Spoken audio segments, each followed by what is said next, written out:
"Please help me," she breathed. Dying on her feet, the stranger who would become his wife within the year, though neither of them knew it yet, and her knees buckled and she folded into the dust of the road. Wagons kept coming. A farmer with 2 boys on the bench saw her fall and slapped the reins harder. A peddler's cart swung wide around her body without the driver so much as turning his head. Nobody stopped, and nobody would have, and she would have died there in the wheel ruts before noon, if a lone rider named Colt Bannister hadn't come around the bend 10 minutes behind everyone else, reined up so hard his gelding nearly sat, and swung down before the horse had even stopped moving. Not knowing the men who'd hunted her here were already riding to finish what they'd started. That's the story. Stay with it to the end, because what happens in Colt Bannister's barn over the next 6 weeks is the kind of thing that either breaks 2 people or forges them into something the whole county eventually has to reckon with. If this is the kind of story that gets its hooks into you, do me a favor and hit like. Drop a comment telling me where you're watching from, and subscribe if you want more of these. It costs nothing and it tells me to keep making them. Now let's go back to the beginning. The town of Hermosillo Flats didn't appear on many maps in 1881, and the ones that did have it usually spelled it wrong. It sat on the Rio Grande's western bank in the New Mexico Territory, a scatter of adobe and raw pine buildings strung along a road that used to be a footpath before the freight wagons widened it, roughly 40 miles north of the border and close enough to the Black Range that on clear mornings you could see snow still clinging to the high peaks in April. It had a mercantile, a church with a bell nobody had gotten around to hanging yet, 2 saloons that hated each other on principle, and a sheriff named Ezra Holt who'd been elected Pran, mostly because nobody else wanted the job. It was the kind of place where a man could disappear into ranch work, and nobody would ask too many questions about where he'd come from, which suited Colt Bannister fine, because he'd come from Missouri by way of a war that had taken his father and left him with very little appetite for talking about his own history. The land around it was harder than the town's easy name suggested. Summer came early to that stretch of the territory and stayed late, baking the flats until the greasewood and the yucca were the only things with sense enough to still be green by August, and the river itself shrank some years to little more than a suggestion of water, threading through gravel bars wide enough to drive a wagon across. Ranchers who'd been working that country longest liked to warn that the land forgave almost nothing. Not a fence left unmended, not a well left uncovered, not a traveler caught between towns when the weather turned. It was beautiful in the way that hard things are sometimes beautiful, all long, light, and red rock in distances that made a person feel appropriately small, and it had killed enough careless or unlucky souls over the years that nobody who lived there mistook its beauty for gentleness. He was 31 years old that spring, unmarried, and ran 200 head of cattle on a spread 8 miles east of town that he'd bought outright with money saved from 4 years of trail driving before he was old enough to grow a proper beard. People in Hermosillo Flats knew him as quiet, competent, and difficult to draw into conversation about anything beyond weather and cattle prices. He wasn't old. He wasn't scarred or grizzled or any of the things men in these stories tend to be. His hands were rough from rope work, and his forearms were sun-brown to the color of saddle leather, but his face still had the unlined ease of a man who hadn't yet been worn down by the country, the way it wears down most everyone eventually. Women in town had tried over the years to interest him in church, socials, and sisters visiting from Santa Fe. He'd been polite about all of it and had gone home alone every single time, and the general theory around Hermosillo Flats was that Colt Bannister simply hadn't met anybody worth the trouble yet. The truth was less romantic and more practical than the town's theory allowed for. Colt had spent the years since the war building something with his own 2 hands. The herd, the fence lines, the water rights he'd fought a neighboring rancher over for the better part of a season, and he'd never quite found room in that building for the kind of courtship that seemed to be expected of him. He worked from before first light most days. He ate alone most nights, at a table built for 4 that had never once in 3 years sat more than 1. He wasn't unhappy, exactly.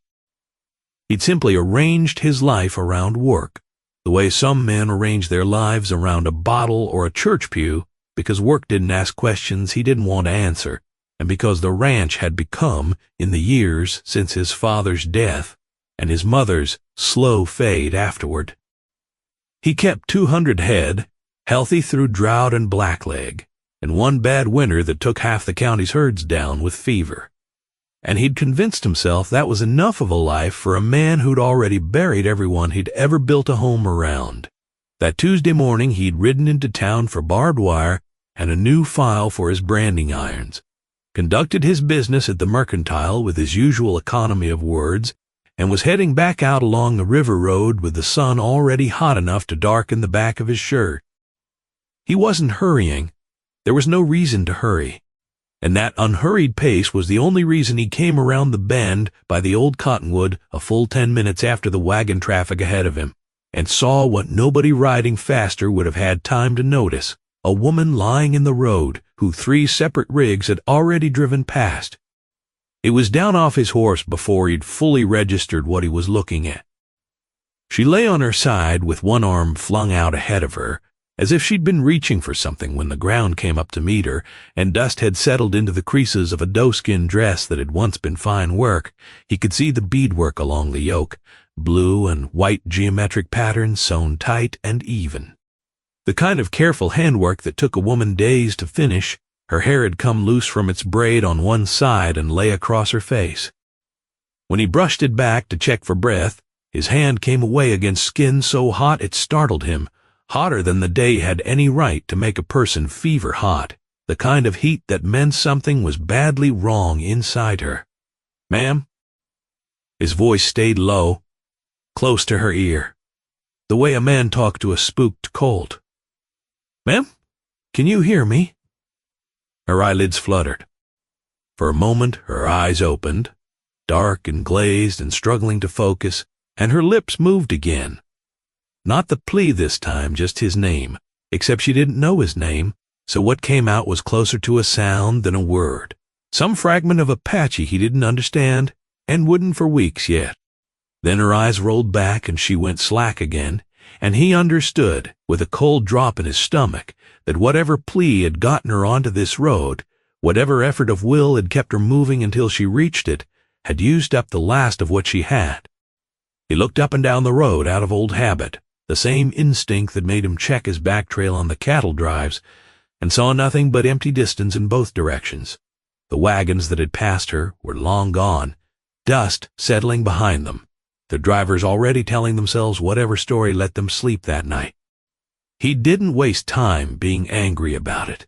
There wasn't time for anger. He got his arms under her knees and shoulders, and she weighed almost nothing, which frightened him more than the fever had, because a grown woman ought to weigh more than this, ought not to feel like something that had been burning itself down to embers for days. Getting her up onto his horse without a second pair of hands was its own small battle. He ended up walking the gelding, the last 4 miles. Rather than risk the jostling of a trot, one arm looped around her waist to keep her upright against him in the saddle, her head lolling against his shoulder, her breath coming in shallow, too fast pulls. Twice he stopped to press his canteen to her lips and got maybe 2 swallows into her before her throat stopped working. By the time his own barn came into view, low and long-roofed against the afternoon light, sweat had soaked through the back of his shirt, and he'd stopped thinking about barbed wire or branding irons or anything at all except getting her somewhere flat and cool and out of the sun.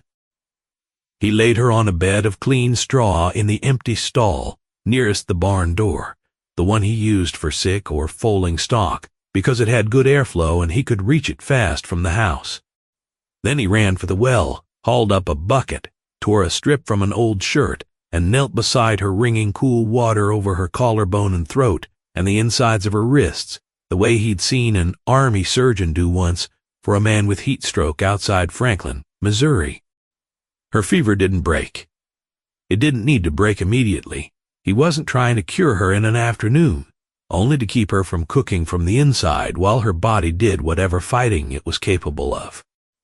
That first night he barely slept.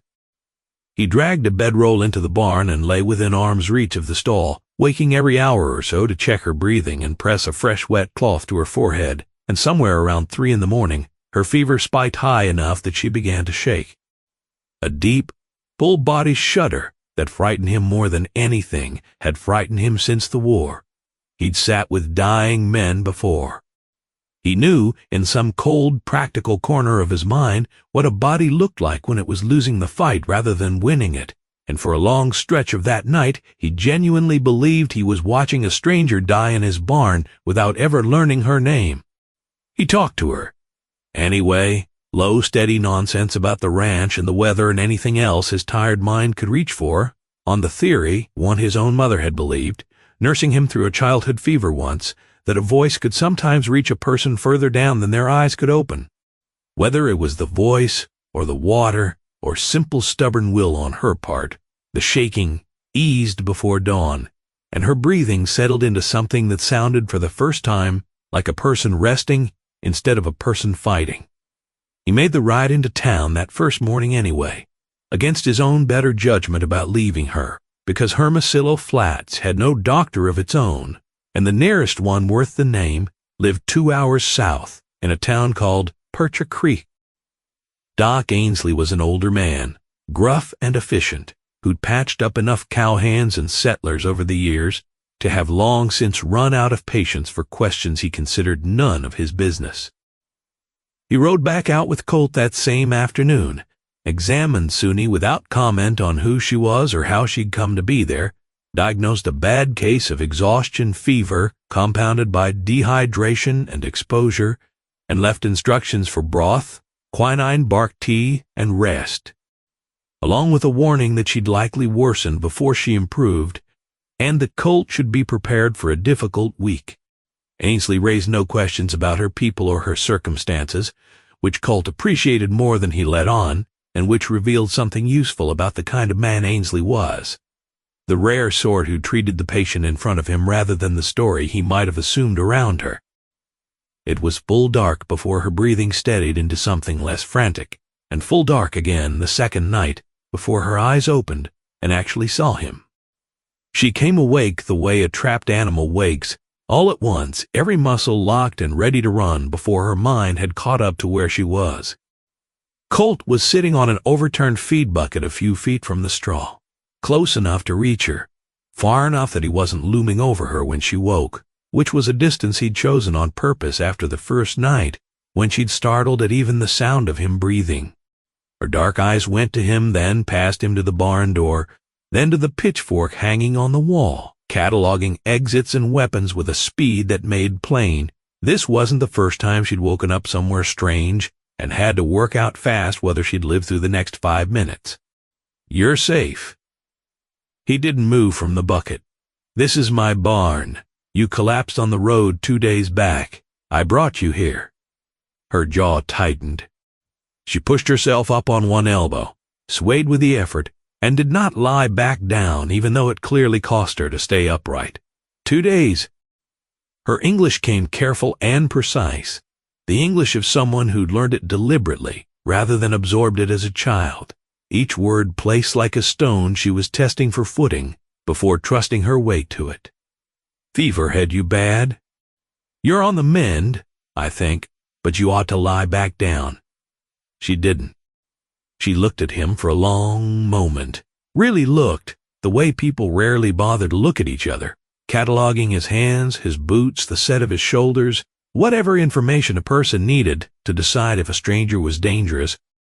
Whatever she saw seemed to buy him a small amount of trust, or at least a postponement of terror. Her breath went out slow. "Why? Why? What? Why did you stop? Others did not." He didn't have a clever answer for that, so he gave her the true one. "Didn't seem like there was a version of riding past that I could have lived with afterward." She studied him a while longer, and something in her face, he'd learn later that her name for this was a kind of watchfulness her grandmother had taught her. The same watchfulness a person used, studying weather before a storm, seemed to settle into a decision that he wasn't, tonight at least. She gave him her name then, simple and unadorned. Suni. She didn't offer more, and he didn't press, because it was plain from the way her hand drifted toward her own throat, toward some absent piece of jewelry that wasn't there, that more was exactly what she wasn't ready to give. He brought her broth that night, made thin the way his mother used to make it for sickbeds, and sat with her while she managed maybe a third of the bowl before her strength gave out. She refused, twice, to say where she'd come from, and both times he let the silence stand rather than push. It was the third night before she revealed anything at all about how she'd come to be lying in a road 40 miles from anywhere, with a fever that nearly killed her, and even then, what she gave him was a door left open only a crack. "Men are looking for me." Her hands went still in her lap. "I do not know how many. I do not know how close. Looking for you. Why?" Her eyes went distant, fixed on some point past the barn wall that had nothing to do with the barn. Because of what I would not do, he wanted to ask more. He wanted, badly, to understand exactly what shape of danger he'd carried onto his own land, because a man ought to know that much before he decides how far he's willing to go for a stranger. But something in the flat, guarded line of her mouth made plain that tonight was not the night she'd say more, and so he banked the fire. Instead, checked that the barn door's crossbar was solid, and settled on this: "Then you'll stay here till you're strong enough to decide what you want to do next. Nobody's finding you in my barn who I don't let find you." It was, he would think later, an enormous promise to make to a stranger he'd known for 3 days.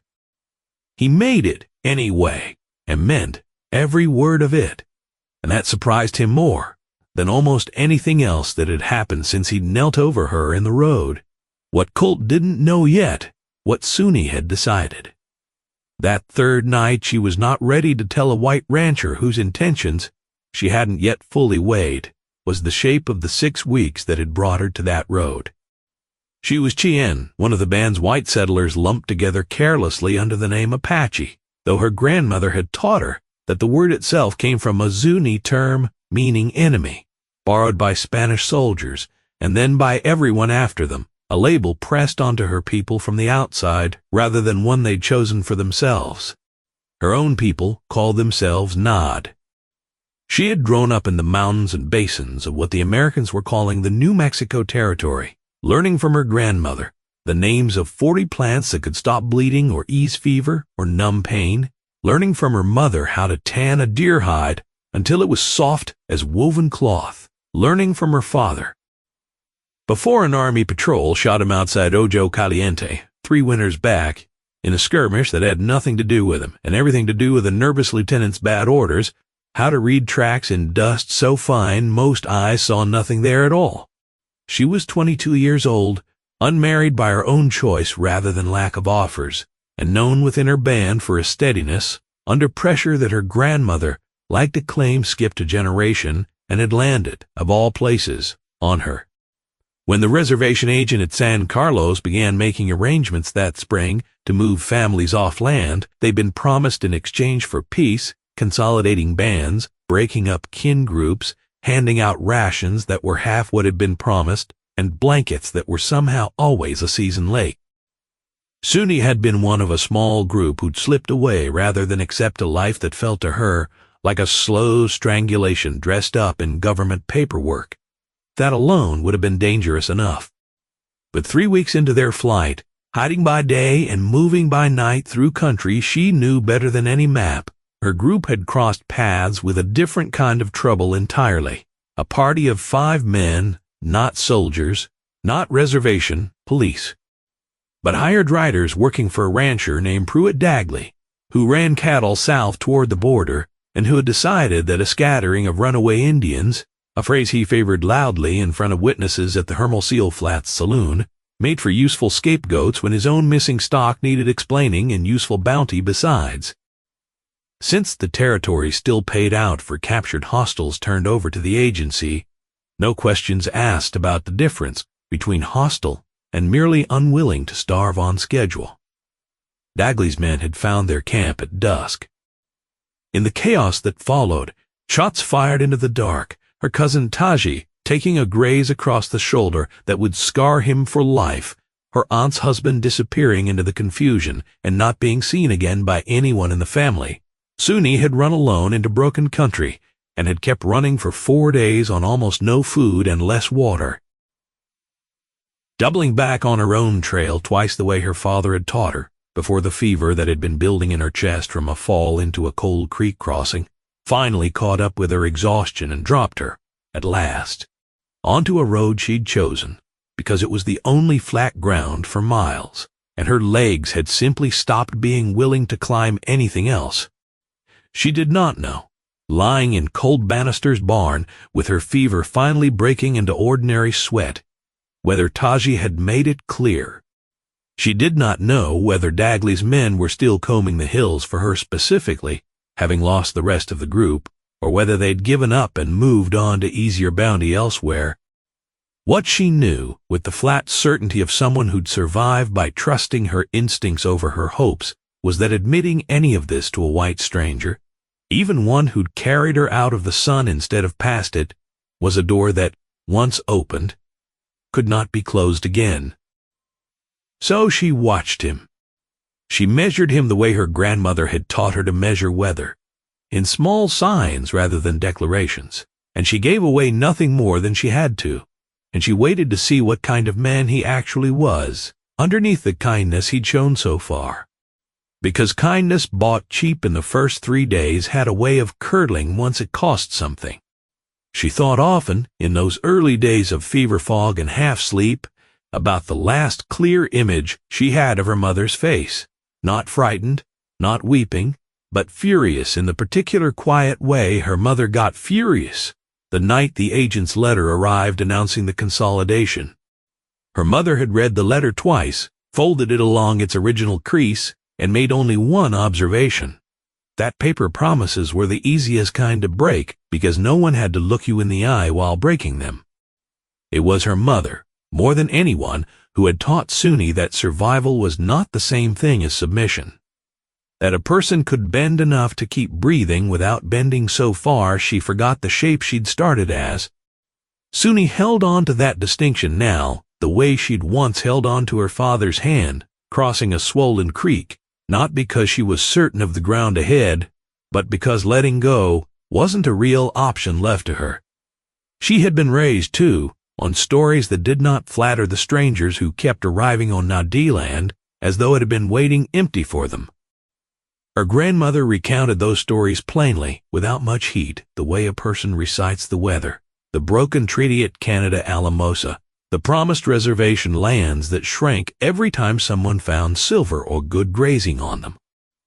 The slow arithmetic by which a people who had lived in those mountains and basins, since long before any surveyor's map existed, found themselves being asked, again and again, to prove they deserved to stay.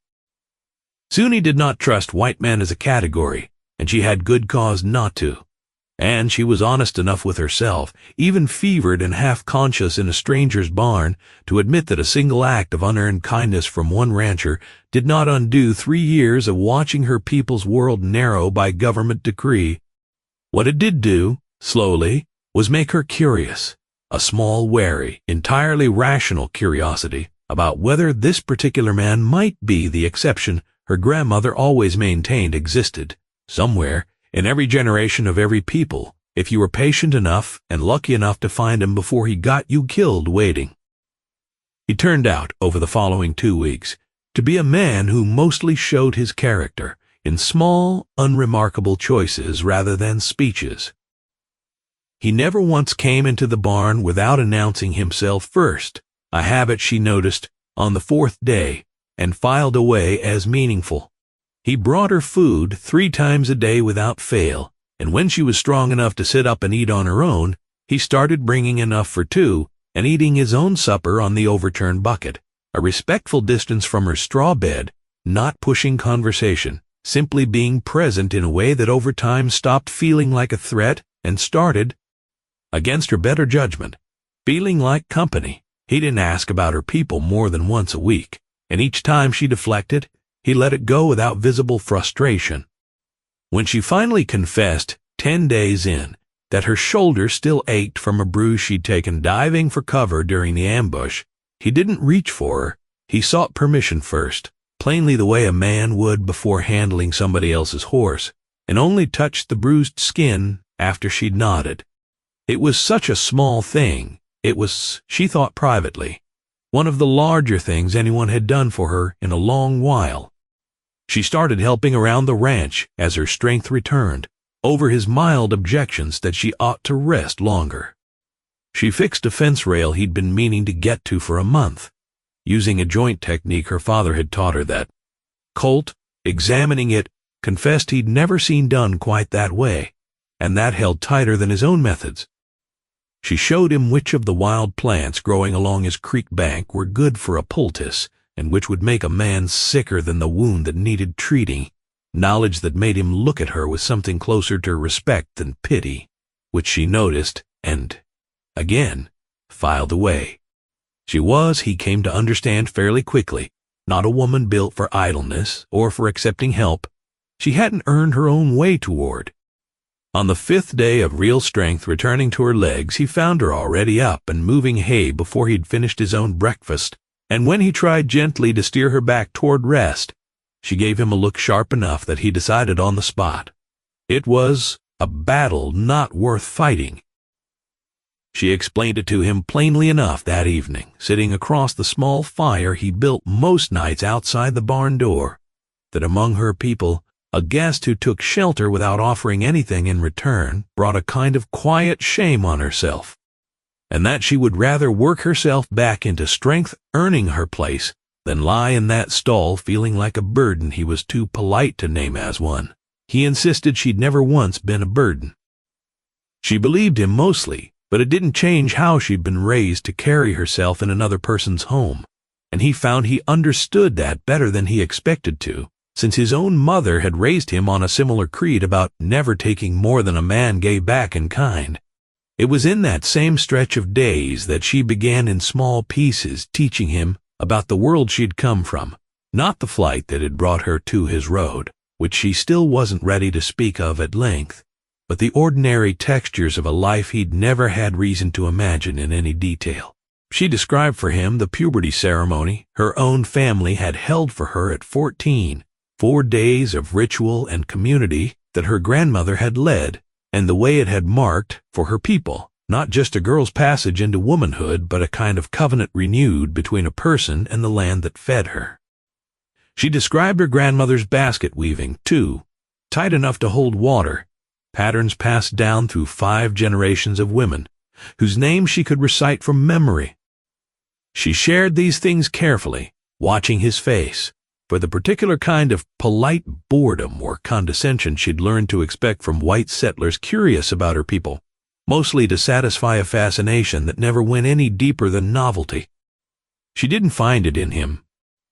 What she found instead was a man listening the way he'd listened to a neighbor describe a useful new grafting technique for fruit trees, genuinely absorbing it, asking real questions, treating her knowledge as knowledge rather than as quaint decoration on an otherwise unremarkable rescue story.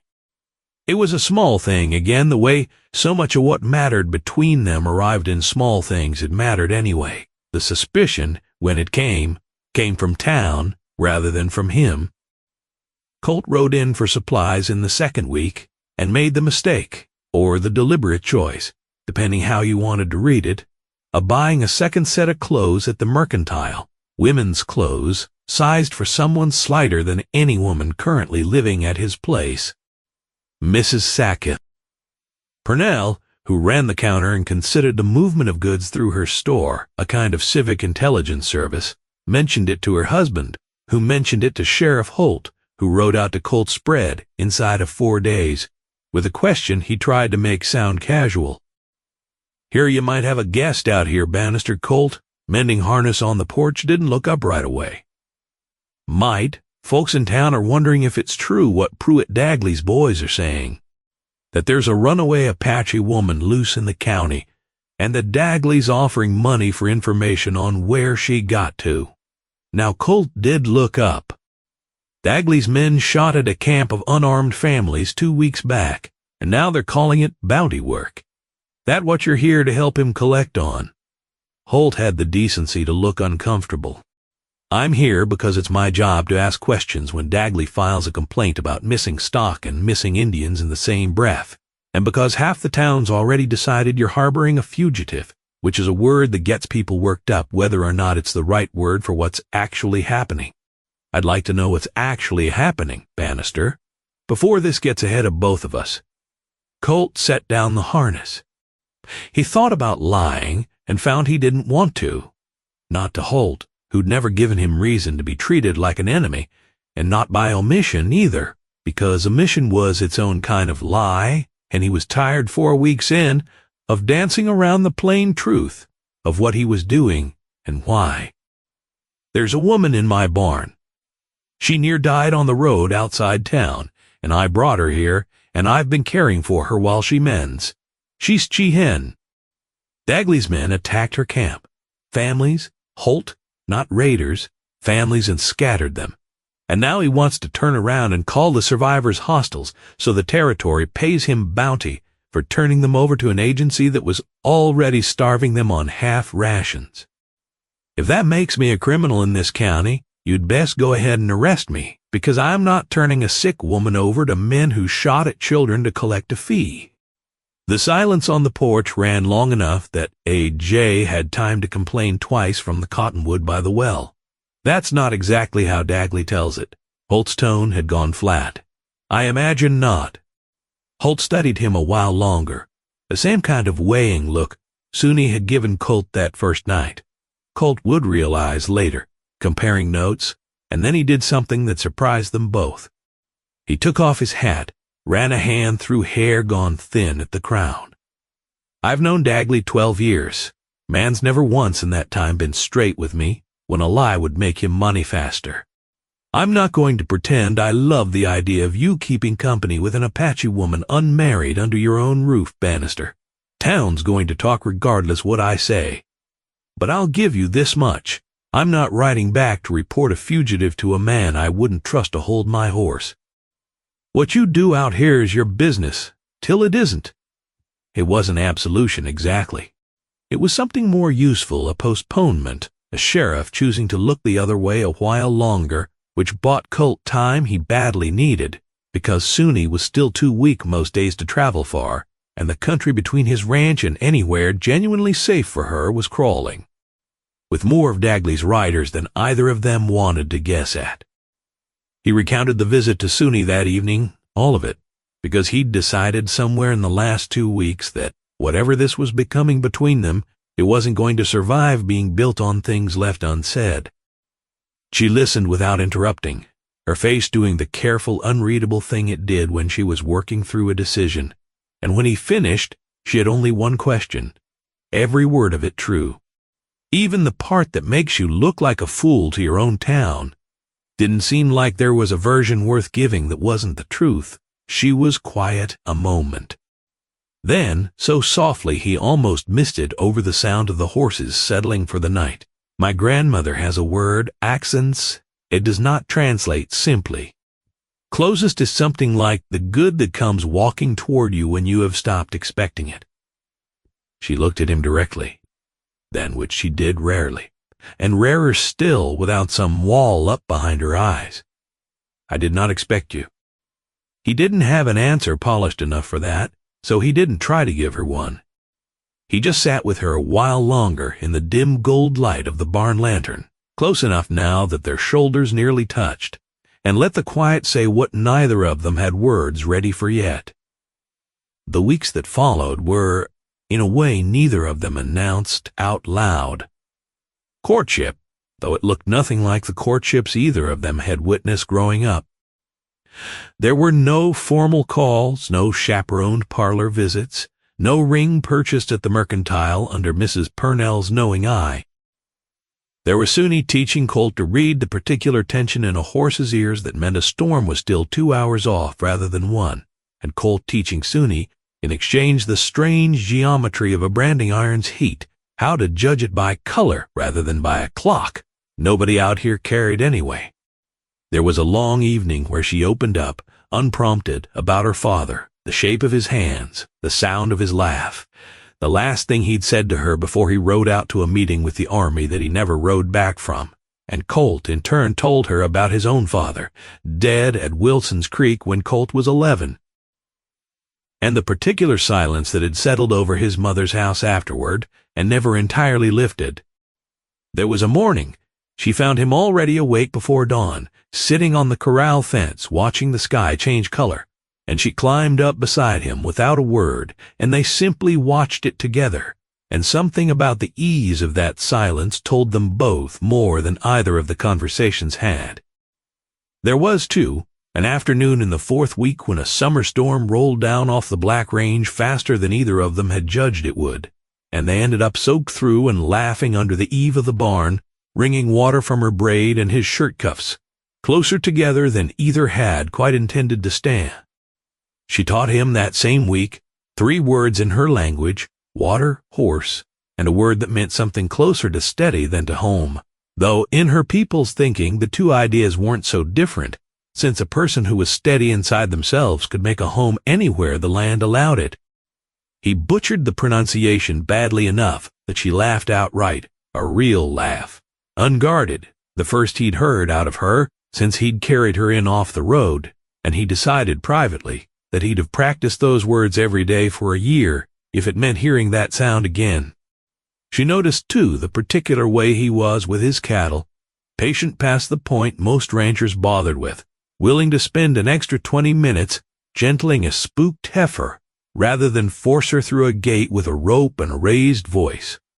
It reminded her of her father's hands on a nervous colt, and she mentioned it one evening while they mended tack together on the porch, and watched something in his face go soft and unguarded in a way she suspected he didn't let many people see. He confided that same evening that he'd never shared with anyone outside his own family the last months of his mother's life, the slow unraveling of her mind after his father's death, the way she'd sometimes called him by his father's name in her final year, and he'd learned not to correct her because it seemed to bring her more comfort than the truth would have.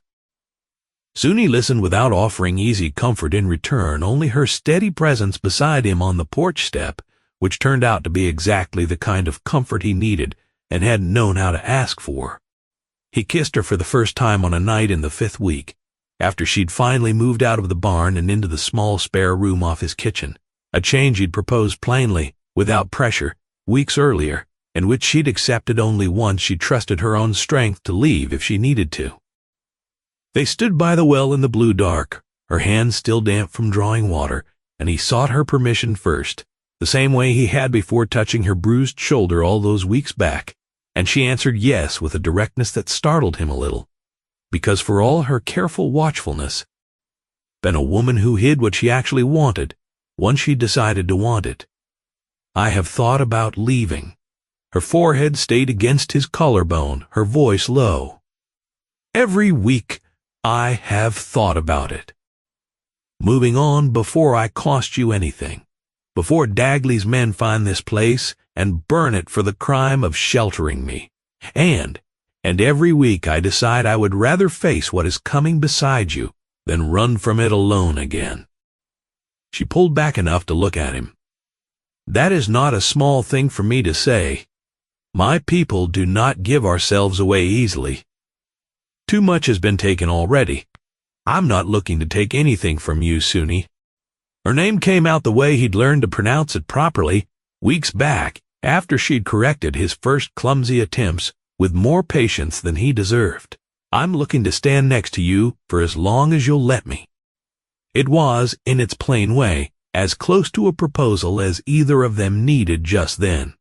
What came after it, the actual asking, the actual answer, would happen later, under circumstances neither of them could have predicted, but the shape of their future had already settled into place that night, by the well, quiet, and certain as the coming dawn. Dagley's men found the ranch on a Thursday in late June, 7 weeks after Colt had carried a fevered stranger in off the road. There were 4 of them, riding in hard at midday, when the light was flattest and hardest to read a man's intentions by, led by a foreman named Rourke, whose reputation in Hermosillo Flats ran mostly to unpaid bar tabs and a willingness to use his fists on anyone smaller than him. Colt was working the near pasture when he saw the dust of their approach, and had just enough time to get back to the yard, rifle in hand, before they reined up at his fence line. "Bannister, Rourke didn't dismount. We've had word there's an Indian woman keeping herself hid on your place. Mr. Dagley's authorized to collect fugitives for the agency, and there's a bounty attached besides. We'll take her off your hands and be gone inside the hour. No trouble to you. There's no fugitive on my place."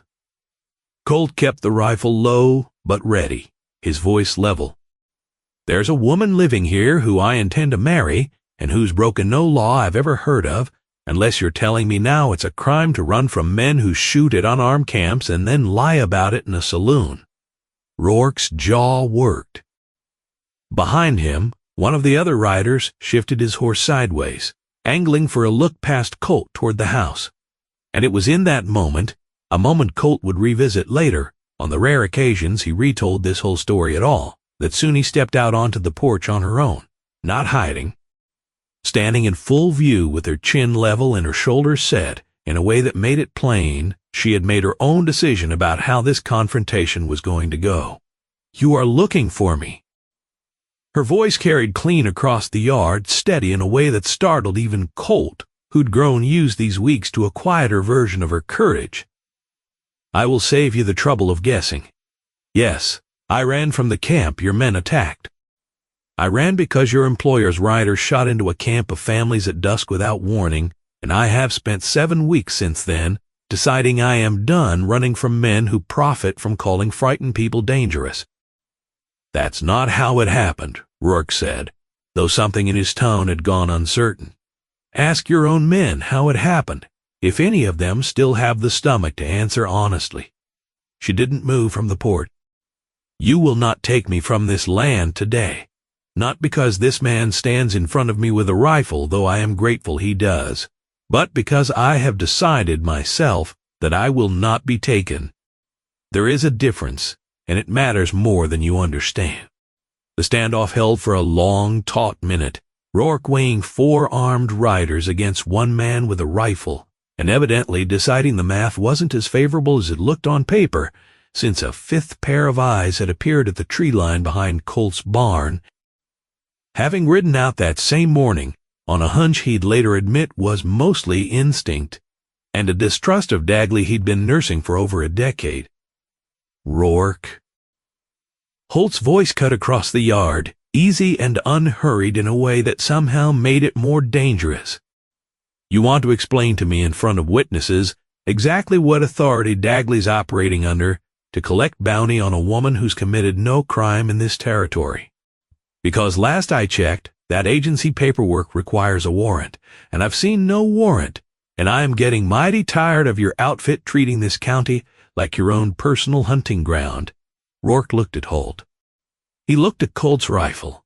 He looked, last, at Suni standing unmoved and unafraid on the porch, and something in her steady refusal to be diminished seemed to unsettle him more than the guns did. Whatever calculation he ran, it came out in favor of retreat. He spat once in the dust, wheeled his horse, and led his men back down the road at a pace just short of a run, muttering something about Dagley being able to sort out his own paperwork next time. Nobody in that yard believed it was over for good. Dagley was not a man who let go of a grudge or potential payout easily.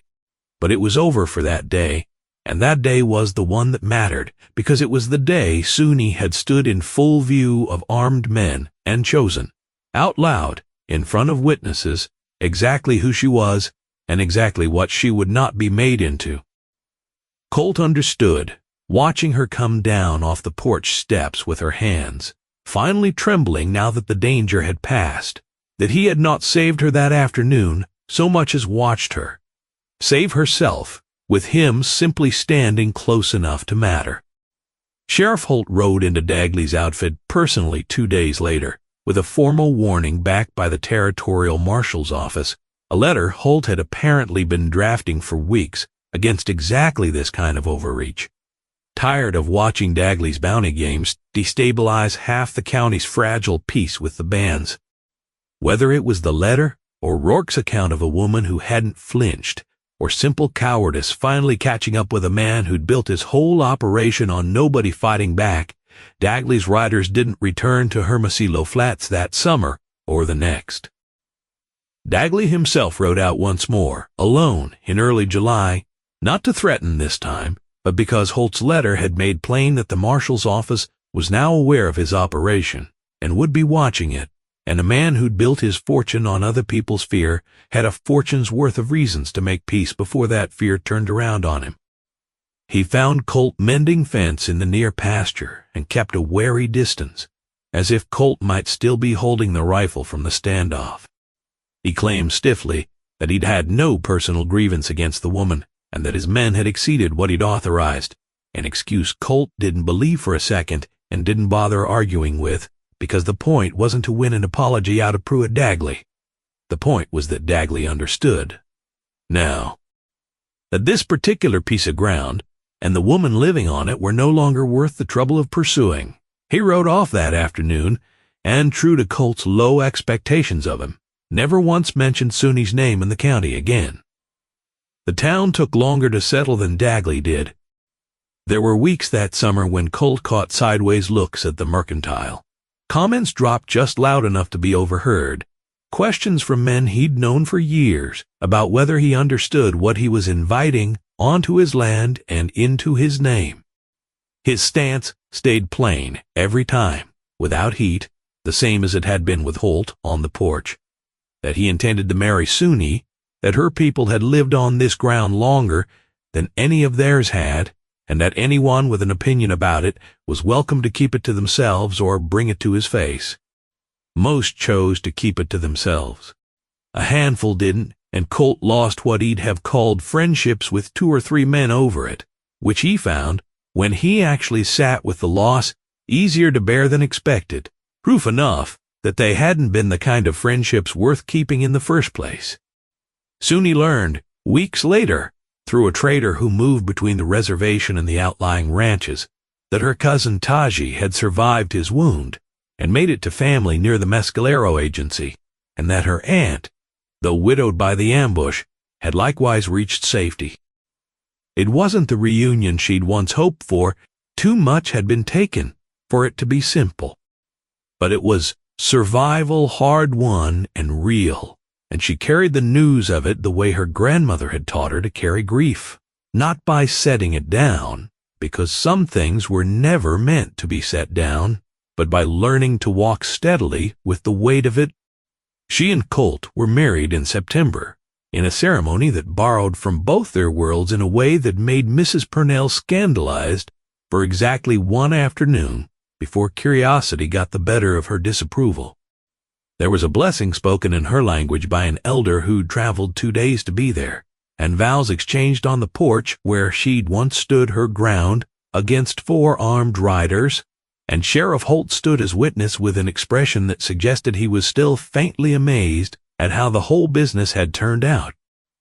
Taji came, shoulder-heeled to a puckered scar he wore without apology, and stood near enough to the front that Colt understood without needing it spelled out that this was, in its own quiet way, a kind of blessing too, a family that had every reason to distrust the world Colt came from. Choosing, instead, to extend him the same postponement of judgment Suni herself had granted that first night in the barn.